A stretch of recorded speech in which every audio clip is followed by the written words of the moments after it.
ओम कृष्णाय नमः।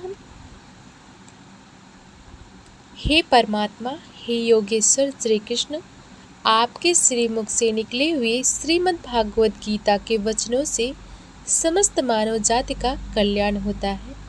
आज हम जीवन को सुंदर, सार्थक और सफल बनाने वाले गीता के 10 विचार सुनेंगे।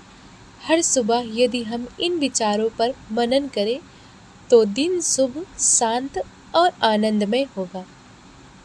श्री कृष्ण कहते हैं, कर्मांडे वाधिकारस्ते माँ फलेषु कदाचन। अध्याय 2 श्लोक 47 का है। इसका अर्थ है, हमारा अधिकार केवल कर्म करने में है, फल की चिंता करने में नहीं। हर सुबह जब हम उठते हैं हमें याद रखना चाहिए कि आज का दिन ईश्वर का दिया हुआ अवसर है। काम करते समय यदि हम केवल फल की चिंता करेंगे तो तनाव और चिंता बढ़ेगी, लेकिन अगर हम निष्काम भाव से कर्म करेंगे तो आनंद और सफलता दोनों मिलेंगे। उदाहरण के लिए है, किसान खेत में बीज बोता है। बीज बोना उसका कर्तव्य है, लेकिन वर्षा और परिणाम भगवान के हाथ में है।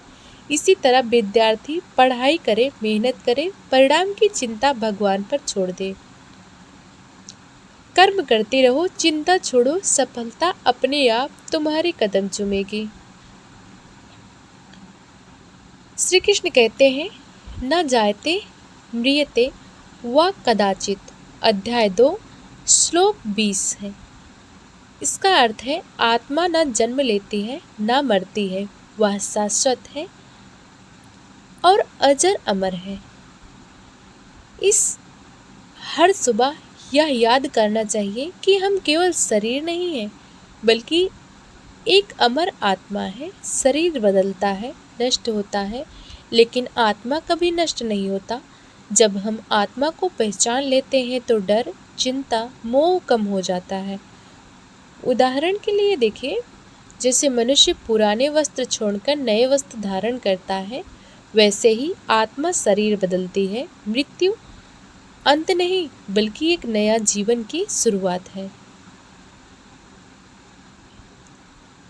तुम आत्मा हो, शुद्ध, अजर, अमर, इसलिए भय और दुख से ऊपर उठो। श्री कृष्ण कहते हैं, सुख दुखे समे कृत्वा लाभा लाभो जया जयो। अध्याय 2 श्लोक 38 से लिया गया है। इसका अर्थ है, सुख दुख, लाभ हानि, जीत हार, इन सबको समान भाव से देखना चाहिए।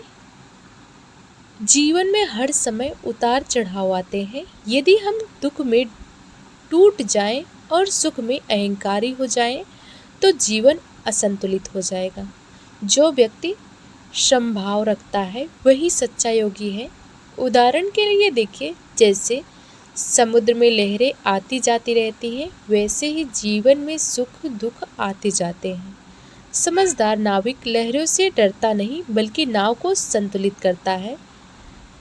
सुख दुख में समान रहो, यही गीता का असली योग है। श्री कृष्ण भगवान कहते हैं, श्रद्धावान लभते ज्ञानम। अध्याय 4 श्लोक 39 से लिया गया है। इसका अर्थ है, जो श्रद्धा रखता है उसे ज्ञान और शांति मिलती है। बिना विश्वास के कोई भी साधना सफल नहीं होती। अगर हम भगवान पर भरोसा रखें और अपने गुरु, शास्त्र और साधु संगत से जुड़े रहें तो जीवन में प्रकाश फैलता है। भक्ति मन को स्थिर करती है और श्रद्धा हमें संदेश से मुक्त करती है। उदाहरण के लिए देखिए, एक विद्यार्थी यदि अपने शिक्षक पर विश्वास नहीं करेगा तो कभी पूरी तरह सीख नहीं पाएगा। उसी तरह भक्त यदि भगवान पर भरोसा रखे तो उसका जीवन बदल जाता है। इस कथा से हमको यह संदेश मिलता है, श्रद्धा और भक्ति ही जीवन को शक्ति और स्थिरता देती है। श्री कृष्ण भगवान कहते हैं, इंद्रियाणि मानो बुद्धि रस्याधिष्ठा नामुच्यते। अध्याय 3 श्लोक 40 से लिया गया है। इसका अर्थ है, इंद्रियों और मन को संयमित करो, तभी जीवन सफल होगा।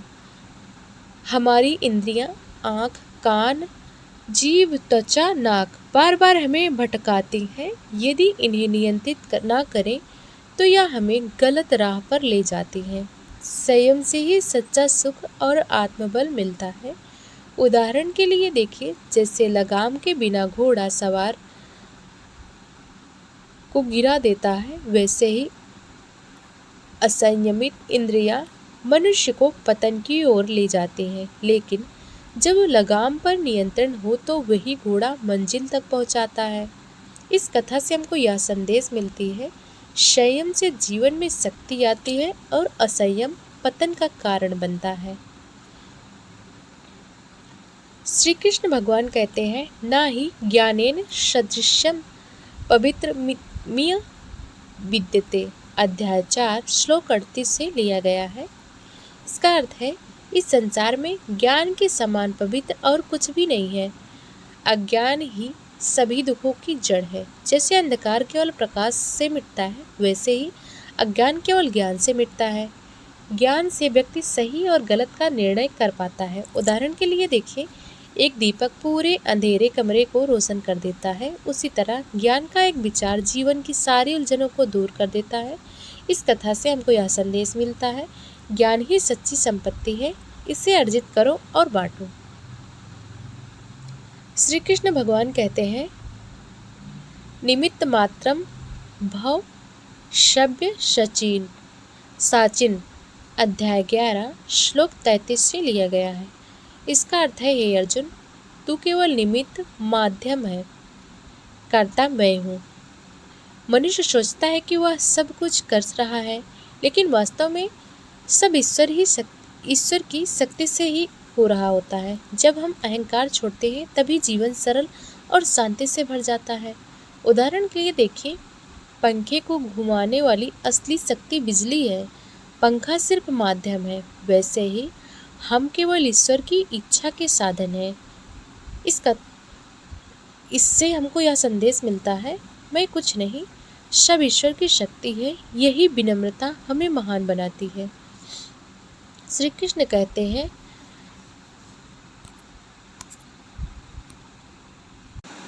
तद्विधि प्रणिपातेन परिप्रसेन सेवाएं।